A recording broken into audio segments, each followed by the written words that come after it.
السلام علیکم ناظرین، کوئک انفارمیشن ٹی وی میں آپ کو ویلکم کرتا ہوں۔ آج کی تازہ ترین خبر سے آپ کو آگاہ کرتے چلیں۔ اسرائیل نے فلسطینیوں کو بھوکا مارنے کے لیے ناکہ بندی کی ہے۔ وزارت صحت کا کہنا ہے کہ حالیہ پناہ گزین کیمپ پر بمباری سے ہلاکتوں کی تعداد 687 تک پہنچ گئی ہے۔ غزہ میں خوراک، پانی یا بجلی نہیں ہے کیونکہ تل ابیب زمینی حملے کے لیے تیار ہے۔ 3 لاکھ ذخائر طلب کر لیے گئے ہیں۔ حماس کا کہنا ہے کہ قیدیوں کے تبادلے کا کوئی امکان نہیں ہے۔ محمود عباس نے اقوام متحدہ سے مداخلت کا مطالبہ کر لیا ہے۔ غزہ سٹی میں اسرائیل نے پیر کے روز غزہ کی پٹی کا مکمل محاصرہ کر دیا۔ خوراک، پانی اور ایندھن کی سپلائی منقطع کر دی کیونکہ اس نے پرہجوم انکلیوں میں مسلسل بمباری کی مہم جاری رکھی ہے۔ فلسطینی وزارت صحت کا کہنا ہے کہ 3 دنوں میں 687 افراد مارے گئے ہیں۔ جبالیہ پناہ گزین کیمپ متاثر ہونے والے علاقوں میں شامل تھا کیونکہ اسرائیلی فوج نے 3 لاکھ ریزروسٹوں کو بلایا تھا۔ ان علامات کے درمیان کہ وہ مقبوضہ فلسطینی علاقے زمینی حملے کی منصوبہ بندی کر رہا ہے۔ فلسطینی صدر محمود عباس نے اقوام متحدہ سے مطالبہ کیا ہے کہ وہ جاری اسرائیلی جارحیت بالخصوص غزہ میں کی وجہ سے انسانی تباہی کے واقعات کو روکنے کے لیے فوری مداخلت کرے۔ اسرائیل کے اندر فلسطینی جنگجوؤں کے بارے میں کہا جاتا ہے کہ وہ اب بھی کئی مقامات پر چھپے ہوئے ہیں۔ ایک چھاپے کے 2 دن بعد جس نے اسرائیل کی ناقابل تسخیر ہونے کی ساکھ کو توڑ دیا ہے۔ حماس اور اسلامی جہاد نے پیر کو کہا ہے کہ وہ اسرائیلی قیدیوں کو اسلام کے اصولوں کے مطابق محفوظ رکھ رہے ہیں اور تل ابیب سے کہا ہے کہ اگر وہ اپنی تحویل میں اسرائیلیوں کی قسمت کی پرواہ کرتے ہیں تو وہ شہریوں کو مارنے سے باز رہیں۔ تاہم سابق نے دشمنی کے دوران اسرائیل کے ساتھ قیدیوں کے تبادلے کو مسترد کر دیا ہے۔ بجلی کی قلت کا مطلب ہے کہ رہائشی فون ریچارج نہیں کر سکتے، اس لیے وہ ایک دوسرے کی خبروں اور واقعات سے کٹے ہوئے ہیں اور چھتوں کی ٹینکیوں میں پانی پمپ کرنے سے قاصر ہیں۔ رات کے وقت انکلیو مکمل اندھیرے میں ڈوب جاتا ہے جو کہ فضائی حملوں کے دھماکوں کی وجہ سے ہوتا ہے۔ جیسے جیسے اندھیرا چھا گیا، اسرائیلی بمباری مزید جارحانہ ہو گئی اور عینی شاہدین نے بتایا ہے کہ حماس کے کئی سیکیورٹی ہیڈ کوارٹرز اور وزارتوں کو نشانہ بنایا گیا ہے۔ حملوں سے کئی سڑکیں اور مکانات بھی تباہ ہو گئے ہیں۔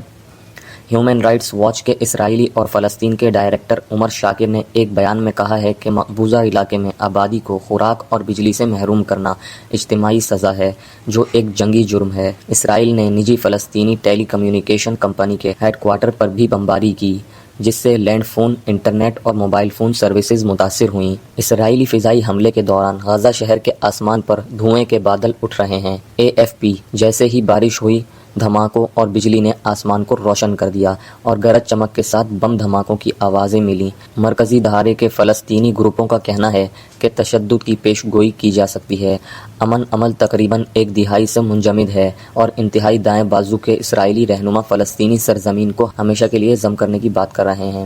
حماس کے عہدیدار عزت رشید نے ایک بیان میں کہا ہے کہ صہیونی دشمن کی فوج کی جانب سے غزہ میں خواتین اور بچوں، مساجد اور اسکولوں کو نشانہ بنانا جنگی جرائم اور دہشت گردی کے مترادف ہے۔ دھواں دھار جیالہ کیمپ کے ذرائع فلسطینیوں نے اطلاع دی ہے کہ اسرائیلی سیکیورٹی افسران کی طرف سے کالز اور موبائل فون آڈیو پیغامات موصول ہوئے ہیں جن میں انہیں کہا گیا ہے کہ وہ غزہ کے شمالی اور مشرقی علاقوں کو چھوڑ دیں اور خبردار کیا ہے کہ فوج وہاں کام کرے گی۔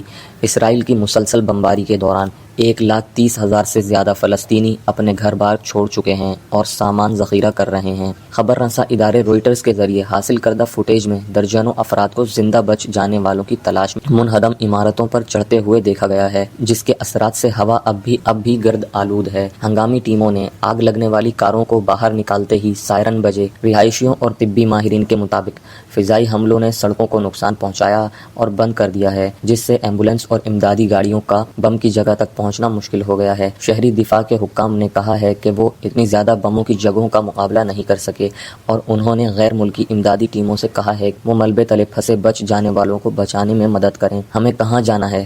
ہم کہاں جائیں؟ 55 سالہ محمد بریس نے پوچھا ہے۔ وہ اپنی دکان پر پناہ لینے کے لیے ممکنہ فرنٹ لائن کے قریب اپنے گھر سے بھاگ گیا تھا صرف اس لیے کہ غزہ پر پہلے سے ہی گولہ باری کر رہے ہیں۔ سینکڑوں ہوائی اور توپ خانے کے حملوں میں سے ایک کا نشانہ بنے۔ غزہ کی پٹی میں پناہ گزین کیمپ پر اسرائیلی فضائی حملے کے بعد فلسطینی زندہ بچ جانے والوں کی تلاش کر رہے ہیں۔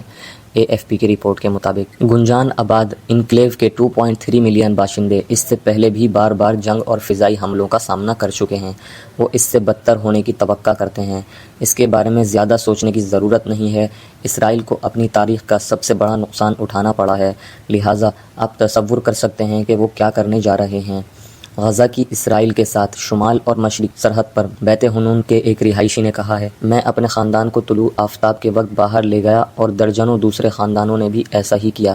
ہم میں سے بہت سے لوگوں کو اسرائیلی سیکیورٹی افسران کی طرف سے فون کالز، آڈیو پیغامات موصول ہوئے ہیں جن میں کہا گیا تھا کہ وہ وہاں سے چلے جائیں کیونکہ وہ وہاں کام کریں گے۔ اسرائیلی اقدامات اسرائیل کی جنگی بنیادوں پر تیزی سے تبدیلی کے مزید اشارے میں وزیر اعظم Benjamin Netanyahu Likud party کے کابینہ کے ایک رکن نے کہا کہ وہ چند گھنٹوں کے اندر اپوزیشن لیڈروں کے ساتھ مل کر قومی اتحاد کی حکومت قائم کر سکتی ہے۔ نیتن یاہو نے سنیچر کے حیرت انگیز حملے سے متاثرہ جنوبی قصبوں کے میئروں کو بتایا کہ اسرائیل کا رد عمل مشرقی وسطی کو بدل دے گا۔ اس اعلان نے کہ صرف 2 دن میں 3 لاکھ ریزروسٹ کو فعال کر دیا گیا ہے، اس قیاس آرائی میں اضافہ کیا کہ اسرائیل غزہ پر زمینی حملے پر غور کر رہا ہے۔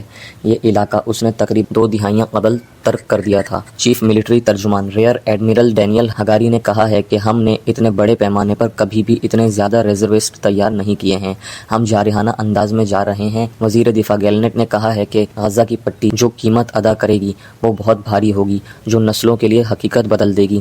مقامی ٹی وی چینلز کا کہنا ہے کہ حماس کے حملوں میں ہلاکتوں کی تعداد 900 تک پہنچ گئی ہے۔ اسی طرح کی تازہ ترین خبروں سے باخبر رہنے کے لیے ہمارے چینل کو سبسکرائب کریں۔